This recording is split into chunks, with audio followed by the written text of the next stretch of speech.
नाज़रीन अस्सलामु अलैकुम। पेश खिदमत है सीटेट 2019 का आंसर की उर्दू ज़ुबान का।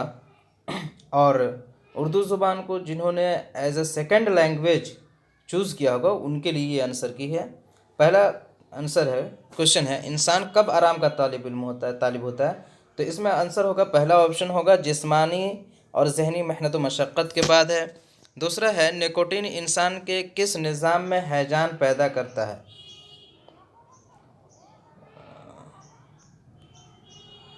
कहाँ चला गया जी। निकोटीन हाजमे के निज़ाम, आसाबी निज़ाम, दिमागी और जिस्मानी निज़ाम। जी दोस्तों, तो आप पढ़ेंगे तो पता चलेगा कि निकोटीन इंसान के निज़ाम में, आसाबी निज़ाम में हैजान पैदा करने का काम करता है। कार्बन मोनोऑक्साइड गैस किस में पाई जाती है। तो दोस्तों सिगरेट, बीड़ी और सिगार के धुएं में। ऑप्शन नंबर 3 सही होगा। 124 का होगा, जिस्म के किस हिस्से के लिए सिगरेट नोशी सबसे ज़्यादा नुकसानदेह है। तो देखिए, दिल के लिए भी ये नुकसानदेह है, लेकिन सबसे ज़्यादा फेफड़ों के लिए नुकसानदेह होता है हमारा सिगरेट नोशी, जो कि नहीं करना चाहिए। हर इंसान को इससे परहेज़ करना चाहिए, बचना चाहिए। सिगरेट के धुएं से अतराफ़ के लोगों को क्या पहुंचता है, नुकसान, सुख, फ़ायदा, दुख। देखिए, सिगरेट के धुएं से जो है ना, किसी को फ़ायदा आज तक पहुंचा नहीं है, हमेशा नुकसान होगा। तो ऑप्शन नंबर 1 होगा नुकसान। नुकसान की क्या जमा है दोस्तों, तो नुकसानात होता है, जो कि ऑप्शन नंबर 2 है। ख़ास का मुतज़ाद क्या होता है, जैसा कि मैं अभी इधर उर्दू ज़ुबान पढ़ा भी रहा था तो बताया था, इसमें ख़ास और इसमें आम। तो आप ख़ुद भी समझ चुके होंगे कि कौन होगा, ऑप्शन नंबर 1। तो गुड आंसर। सिगरेट और बीड़ी किस से तैयार किए जाते हैं, पान के पत्तों से, अरंडी के पत्तों से, तंबाकू के पत्तों से, पीपल के पत्तों से। दोस्तों आंसर होगा तंबाकू के पत्तों से, ऑप्शन नंबर 3 जी। अब दूसरा पैराग्राफ है जिसे पढ़ना है और पढ़ने के बाद आंसर देना है। उन्होंने यानी कि मौलाना अबुल कलाम आज़ाद साहब ने किस उम्र में लिसानुल-सिद्क़ पर्चा जारी किया। 15 साल की उम्र में उन्होंने जारी किया था, ऑप्शन नंबर 3। वो किताबों के हवाले कब देते थे। देखिए, जब वो तकरीर करते थे, बातें करते थे या लिखते थे, उस वक्त वो बातें करते वक्त लिखते, तकरीर करते और बातें करते। ऑप्शन नंबर 1 सही होगा। आपको मालूम होना चाहिए, मौलाना अबुल कलाम आज़ाद साहब हमारे इंडिया आज़ाद हिंदुस्तान के सबसे पहले वज़ीर तालीम भी रह चुके हैं। ये मुसलमानों के लिए फ़ख्र की बात है। मौलाना अबुल कलाम आज़ाद के मज़ामीन अखबार में पढ़ते वक्त सबको क्या समझ में आता था। दानिश्वर, फाज़, आलिम, फाज़, बुज़ुर्ग, आलिम, जयीद। देखिए, उनके मज़ामीन जब पढ़ते आप और अखबार पढ़ते तो उन्हें दानिश्वर समझा जाता था, क्योंकि दानिश्वर का मतलब ये होता है कि जो आने वाले वक्तों के बारे में हालात बता सके, आने वाले परेशानियों से बचा सके और मुस्बत राह अमल दिखा सके, जो कि मौलाना अबुल कलाम साहब के अंदर ये सिफ़ात बखूबी मौजूद थे जी। आज़ादी के बाद उनको आज़ाद हिंदुस्तान क्या बनाया गया था, जैसा कि अभी बता चुका, पहला वज़ीर तालीम। तो यानी कि ऑप्शन नंबर 1। मज़मून की जमान होती है मज़ामीन, जो कि ऑप्शन नंबर 1 है। आज़ादी का मुतज़ाद क्या होगा, आज़ादी का हो जाएगा आज़ादी, क़ैद, ग़ुलामी, रिहाई, मुक़य्यद। तो हो जाएगा आज़ादी के यहाँ पे ग़ुलामी, ऑप्शन नंबर 2। मौलाना अबुल कलाम आज़ाद बचपन से कैसे थे, होशियार थे, ज़हीन थे, मेहनती थे, सेहतमंद थे। तो देखिए, मौलाना अबुल कलाम साहब होशियार तो थे, मेहनती भी थे, सेहतमंद भी थे, लेकिन इसमें सबसे ज़्यादा बेहतर ऑप्शन है ज़हीन, जो कि ऑप्शन नंबर 2 है आपका। चलिए, तो नेक्स्ट क्वेश्चन की तरफ पढ़ते हैं और यहाँ से आपका पेडागोजी शुरू हो जाएगा। कह रहे हैं कि 343 के मुताबिक आईन हिंद इस्तेमाल के लिए कहता है हिंदी बतौर सरकारी ज़ुबान, हिंदी बतौर मुआविन सरकारी ज़ुबान, अंग्रेज़ी बतौर सरकारी ज़ुबान, अंग्रेज़ी बतौर मुआविन सरकारी ज़ुबान। तो ऑप्शन नंबर 4 होगा। अंग्रेज़ी को हिंदुस्तानी आइन ने कहा है कि बतौर मुआविन सरकारी ज़ुबान के तौर पर हम इसे इस्तेमाल कर सकते हैं। तो ऑप्शन नंबर 4। 136 का 137 का है, दर्जन में से कौन क्लासिकी ज़ुबान के पैमाने में शामिल नहीं है। क्लासिकी ज़ुबान की 1500 से 2000 साल पुरानी तारीख़, तहरीरी मवाद हो, या उस ज़बान में कुछ कदीम अदब ज़रज़मी कलमबंद किए गए हों, ज़बान का ताल्लुक़ शेड्यूल्ड ज़बान से ना हो, ज़बान की अपनी तारीख़ रिवायत हो और ये दूसरी ज़बान से मुस्तआर ना हो। तो ये ज़बान का ताल्लुक़ शेड्यूल्ड ज़बानों से न हो, वो क्लासिकी ज़ुबान में से नहीं आती। तो ऑप्शन नंबर 3 सही होगा हमारा 137 का। 138 का देख लेते हैं।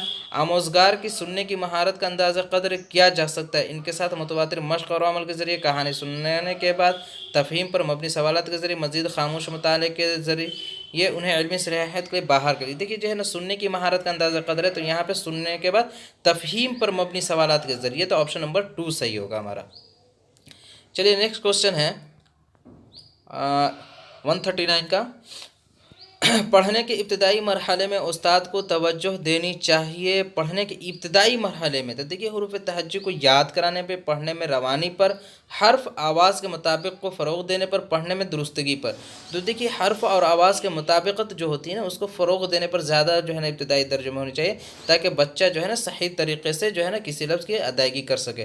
तो ऑप्शन नंबर हमारा 3 सही था 139 का। चलिए 140 से है, सुनना और पढ़ना क्या है, ये कैसा अमल है, कैसी महारत है। देखिए गौर व फिक्र की महारत है नहीं, दिलचस्प महारत है नहीं, इजहारी महारत है नहीं, अख्ज़ी महारत है। देखिए सुन और पढ़ करके हम अपने अंदर किसी चीज़ को अख्ज़ करते हैं, और लिख कर करके और बोल करके हम क्या करते हैं, अपने अंदर से किसी चीज़ को आउटपुट करते हैं। अख्ज़ी को मतलब होता है इनपुट, तो यहाँ पे अख्ज़ी महारत हो जाएगा ऑप्शन नंबर 1। तख्लीक कार बच्चों की ज़रूरत के मुताबिक उस्ताद किसके ज़रिए अपने रद्द अमल का इजहार कर सकते हैं। तख्लीक कार बच्चों की ज़रूरत के लिए बच्चों के कवायद गलतियों के बारे में तफसीली फ़ीडबैक फ्राहम करके, उनके कामों की तारीफ़, उनके कामों का हवाला देते, उन पर खुसूसी तबसरा करके, गलतियों का नज़रअंदाज करने के लिए कहकर, पूरी क्लास के सामने बेहतर तहरीर के लिए ग्रेंड देकर। तो ऑप्शन नंबर 2 यहाँ पे होगा कि उनकी तारीफ़ किया जाए और उनकी जहाँ गलतियाँ हुई हैं उस पर जो है ना तबसरा कर दें और बता दिया जाए। तो हमारा जो है 141 का 2 ऑप्शन, दूसरा ऑप्शन सही है। 142 पे चलते हैं। 10 ज़िल में से कौन अपने आप ज़ुबान सीखने और ज़ुबान की आमोज़िश का बुनियादी फ़र्क है। तो रवानी और दुरुस्तगी है, अपने आप ज़ुबान से साबका है, दुरुस्तगी और रफ्तार है, रफ्तार और तलफ़ुज़ है। तो देखिए अपने आप ज़ुबान सीखने से जो होता है वो रफ्तार और तलफ़ुज़ से ताल्लुक़ होता है। तो ऑप्शन नंबर 3 आपका सही हो जाएगा, सॉरी 4 सही होगा। बतौर माखज़ मादरी ज़ुबान के इस्तेमाल के बारे में ज़ेल में दिया गया कौन सा बयान दुरुस्त नहीं है। माखज़ी मादरी ज़ुबान के इस्तेमाल के ये बच्चों की आमोज़िश, गौर व फ़िक्र और तबादला ख़ैर माविन होती है। ये आमोज़गारों के माना अख्ज़ करने के अमल में मुस्बत रोल अदा करती हैं। मादरी ज़ुबान अहम तदरीसियाती मौक़े फ़राहम करती है। यह दूसरी ज़ुबानों को नज़रअंदाज करने में मुआविन होती है। तो देखिए ज़ुबान के इस्तेमाल में दिया गया कौन सा बयान दुरुस्त नहीं है।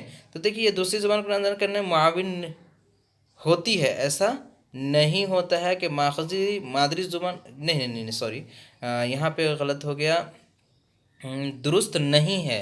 तो हमारा हो जाएगा ऑप्शन नंबर 1, क्योंकि मादरी ज़ुबान जो हमारा होता है वो हम खुद ब खुद लर्न करते हैं, वो दूसरे के ज़रिए हम सीखते नहीं हैं। क्योंकि बहुत सारे जो है ना घर से, फैमिली से, अपने बाद लोगों से सीख चुके होते हैं बहुत सारी चीज़ें। 144 नंबर का है। इब्तदाई सतह पर बच्चे की ज़ुबान को फ़रोग़ देने में सबसे अहम क्या है। क़वायद का इल्म, ज़बान के लिए मुनासिब माहौल, ज़बान की तदरीस के लिए बच्चे का अंदाज़ क़द्र। तो देखिए ज़बान के लिए मुनासिब माहौल होना चाहिए। अगर माहौल ना हो, क़वायद पढ़ा दीजिए, कुछ भी पढ़ा दीजिए, बच्चा बोल नहीं सकता है। आप इस चीज़ को गौर भी कर सकते हैं कि बहुत हम लोगों ने ज़ुबान को रटा है लेकिन फिर भी कुछ चीज़ें सीखा नहीं है। पोर्टफोलियो किसकी मिसाल। ख़ुद अंदाज़ा क़द्र, उस्ताद के ज़रिए अंदाज़ा क़द्र, ख़ुद और उस्ताद दोनों के ज़रिए, रियासती बोर्ड के ज़रिए अंदाज़ा क़द्र। देखिए यहाँ पे उस्ताद और टीचर, बच्चे दोनों मिल करके जो है ना पोर्टफोलियो जो तैयार किया गया है उनके ज़रिए हो सकती है। तो ऑप्शन नंबर 3 होगा 145 का। लफ्ज़ों पर मबनी मुअम्मा किसके इजाफे में मुआविन होता है। लफ्ज़ों पर बनी मुअम्मा किसमें, सुनने की महारत में, लिखने की महारत में, लफ्ज़ियात, अदबी मानी। तो देखिए हम लिखते हैं, पढ़ने की महारत होती है उसके अंदर, क्योंकि मुअम्मा होता है तो हम उसे बार बार समझने की कोशिश करते हैं और उसे सुधारने की कोशिश। तो सॉरी लफ्ज़ियात होगा, क्योंकि लफ्ज़ों के साथ वहाँ पर खेल होता है, लफ्ज़ों पर मबनी होती है, तो लफ्ज़ियात से हो जाएगा तीसरा ऑप्शन। 147 है। 10 ज़िल में से कौन सुनने की सरगर्मी के अंदाज़ा क़द्र के दौरान ज़रूरी नहीं है। देखिए लुग़ात और फ़ामूस का इस्तेमाल, इसके में सुनने से ताल्लुक़ इसमें ज़रा बराबर भी कोई चीज़ का इलाक़ा यहाँ पे नहीं है। ज़ुबान के हरूफ को आवाज़ों के साथ मिलाकर पढ़ने की तदरीस का हिस्सा रास्त तरीक़ा। हरूफ को आवाज़ों के साथ मिलाकर के पढ़ने का तरीक़ा, तो सौती तरीक़ा इससे तदरीस का एक सौती तरीक़ा है। ये तदरीस दरसी किताब से परे जाने का मतलब दरसी किताब के अलावा इज़ाफ़ी तदरीसी मवाद फ़राहम करना, दरसी किताब को नज़रअंदाज करना, उससे परे जाना, मालूमात को दरसी किताब पर मरकूज़ करना, दरसी किताब से परे जाकर बच्चों को मज़ीद ग्रहण। देखिए दरसी किताब के अलावा दरसी किताब भी पढ़े और उसके अलावा जो है ना इज़ाफ़ी तदरीसी मवाद भी पढ़े, तो ये बेहतर ज़्यादा होगा। तो ऑप्शन नंबर 1 सही होगा। उस्ताद तीसरी जमात के तलबा को लिफाफा बनाने के बारे में हिदायत दे रहा है, बच्चे इसकी हिदायत पर अमल करते हैं। इस तरह की सरगर्मी ज़बान की क्लास में बच्चे के लिए मुआविन होती है। तो देखिए इसमें होगा लिखने की महारत, बोलने सुनने, तख्लीक की महारत होगी। लिखने की महारत में लिफाफा बनाने के लिए दिया गया है, तो वो देखेगा कि किस तरह से बच्चा अपना क्रिएटिविटी का इस्तेमाल करता है, अपने दिमाग का इस्तेमाल करता है और उस तरह से वो आंसर देता है। तो ऑप्शन नंबर 4 हमारा सही होगा। सो शुक्रिया दोस्तों। और आपसे आखिर में नाज़रीन गुजारिश है कि अगर आपने मेरे चैनल को सब्सक्राइब न किया होगा तो मेहरबानी करके सब्सक्राइब करें, ताकि इस ना चीज़ को मोटिवेशन मिल सके, इंटरनल मोटिवेशन मिल सके, ताकि जो है ना आपसे मोटिवेटेड हो करके और इससे बेहतर आपके सामने मैं वीडियो ला सकूं और अच्छे से अच्छे आपके लिए क्लासेस फ्राहम करा सकूं। आखिर में